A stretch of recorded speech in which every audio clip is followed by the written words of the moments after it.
Hello. Artificial intelligence seems to have a lot going for it when it comes to securing the enterprise. So what's the latest thinking on this topic?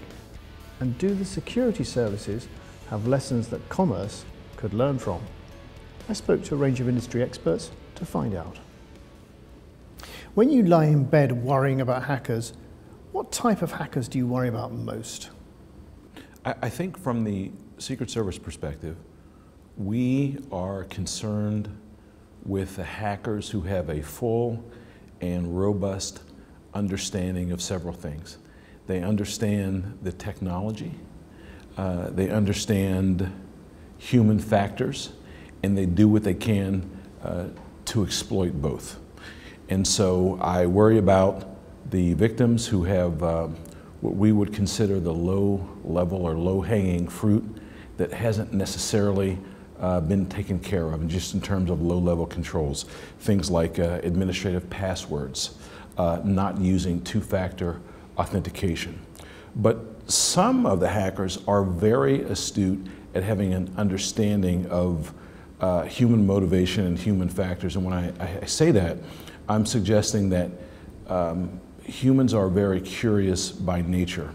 So if I were to send you an email that looks like it's got some level of personalization, how easy would it be for you to just go and click that email?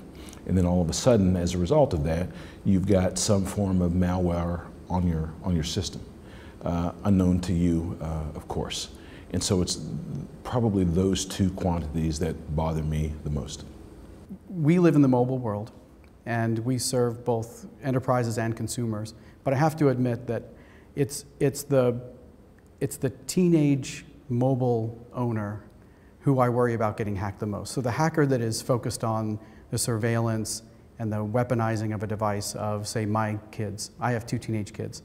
And I think about how much of their life is on a mobile device and how easy it would be for a hacker to take such dramatic advantage of that mobile device and do harm to them in a way that I could never protect them from. I really, that does keep me up at night. I actually find it's best to sleep at night and worry about them in the morning, but in as much as I might have a night where I am actually awake, the hackers I worry about most are ones that are already inside of networks. So I don't worry about the ones that are kind of out in the internet trying to get in, recognizing that pretty much with all the big breaches that we hear about, there's a large span of time from the time they get in and establish a footprint to the time they get away.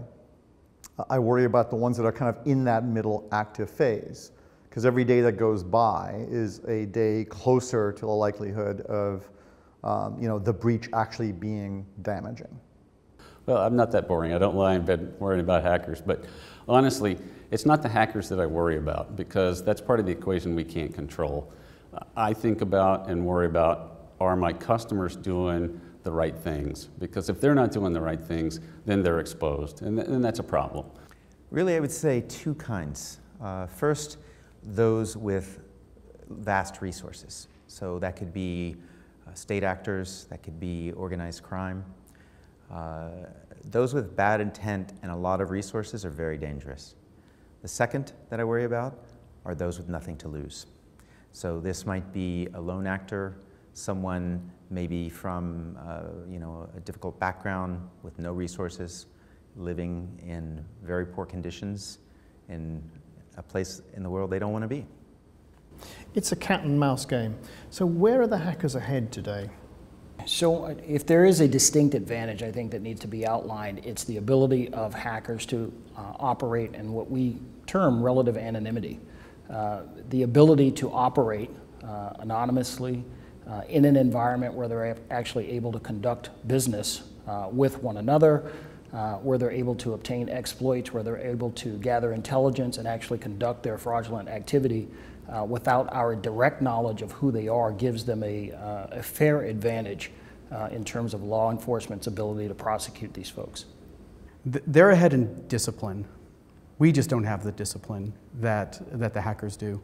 And I think that when hacking was a hobby and when it was more of an act of graffiti than it was financially motivated or politically motivated, whatever it is, there's a level of discipline that we didn't maybe have to have. Now, the first attempt failing isn't enough. The second attempt will be made. The third attempt will be made. We have to be much more disciplined, much more rigorous in the way that we approach security. I think there's both the notion of the ecosystem around attacks. I think attackers have become very good at specializing in particular aspects of the attack because there's a degree of artisanship required for each aspect of it. And then forming loose cooperatives whereby they can bring a whole set of skills to bear to accomplish a certain goal. And so I think on the defensive side, we don't really view ourselves as forming loose cooperatives. It is the job of every company to assemble out of the list of vendors and products and people that they have a team. The bad guys do this on a daily basis. They come together, form a team, knock over a bank, go their own way, and they might not see each other again for a year, but they kind of know the rules of engagement when they get together again. So I'd say it is just in the malleability of these teams that can be customized to the particular job at hand. Well, I'd say one area where they have an advantage is they are very good at sharing information with each other. Right? There are many underground forums, dark web, where they don't just talk about their exploits. It's not just bragging rights. They're actually sharing intelligence. They're saying, I used this technique, this exploit. I used it specifically against this network, this company, this organization, and I had success, or I had failure. And when they share that information amongst themselves, then that makes them more powerful collectively. The way that I've heard it often described is that the good guys have to get their defenses right every time. The hackers only have to get it right once. And so in a cat and mouse game or in this chase, tit for tat, largely they are ahead in most cases, but diligence, security fundamentals, and some of the best practices that are becoming increasingly propagated, documented, and shared amongst organizations can truly help to protect against most of the average class of hackers out there. Artificial intelligence is seen by some as the silver bullet for cybersecurity, but is it really, or is it just vendor hype? Well, one way to think of it is, when AI is good enough to protect us, it'll attack us. But being more sensible. AI is a very important tool, not the only tool. It's the only tool for some types of identification of attacks we can muster right now. And so it's a very important tool. And if we're good at it, then it actually plays very well for us. If we're bad at it, it's just a lot of noise. The war won't be won until there are repercussions for attackers. And that's not possible until we can actually follow trails. And when we do follow those trails, we can make the individuals that perpetrate these things actually pay. I think there's some of both. Unfortunately, while AI certainly has great promise, and for many fields, of course, not just for security, but it gets overused and it gets used improperly frequently, right? So I think it's become such an industry buzzword. Everyone has to have an AI story, right? And what they might actually have is machine learning. What they might actually have is automation. They might have some combination of that. They might be working towards artificial intelligence. But what I say is in and of itself, it's just a technology, right? Artificial intelligence is great, but without good data, it's useless unless you want to play chess. And of course, you need data to play chess, but you understand. What do you think are the biggest lessons that commercial organizations can learn from the security services? Every day in the news we're hearing about a new hack, and organizations are wrestling with how do they handle these hacks as they come in. How do they train their people? How do they make sure their people are not making mistakes on a daily basis?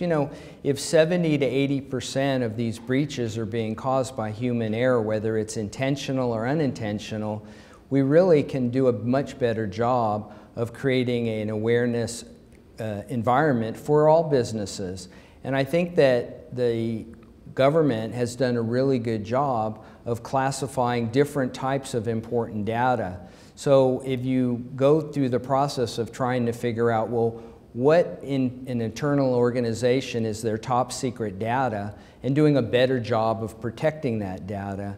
And once again, educating employees to using and protecting the company data and customer data as they would want their data treated. And when they hand their credit card to an organization, what security practices do they expect that organization to have in place? And I think that if an organization is able to convince their employees to treat company and customer data as they would want their data treated, we would have much more success, and we'd do a lot better job of stopping the hackers in the future. In the postmortem of the investigations that we conduct, there are three issues that I think come up continuously. One is the commitment from executive leadership within private companies to invest both resources and time, money, into developing a secure, robust, and resilient security apparatus. There is a responsibility, once you've designated someone to actually engage in the security function of a company, to empower them and allow them to actually work the task.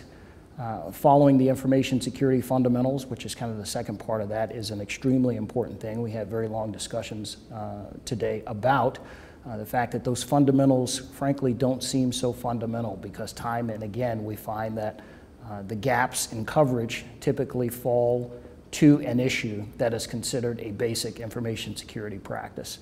And then lastly, I would say information sharing. The optics that most have of the cyber threat landscape is fairly limited, typically limited to their specific business practice. And so when you expand that knowledge of the landscape, it increases your ability to protect yourself.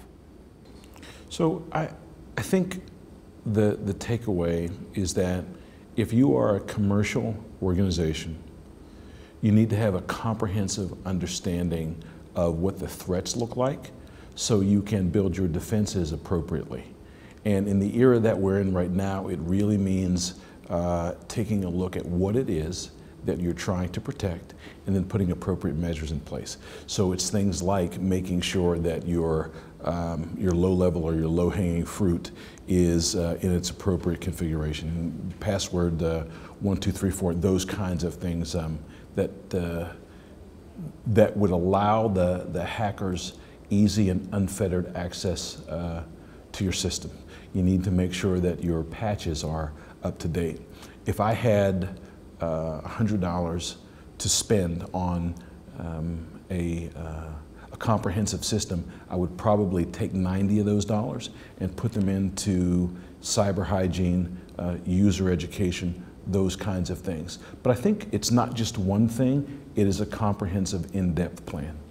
So, security is a perennial topic, but it seems that getting the basics right is the best thing that enterprises can do, and yet is extraordinarily hard to achieve.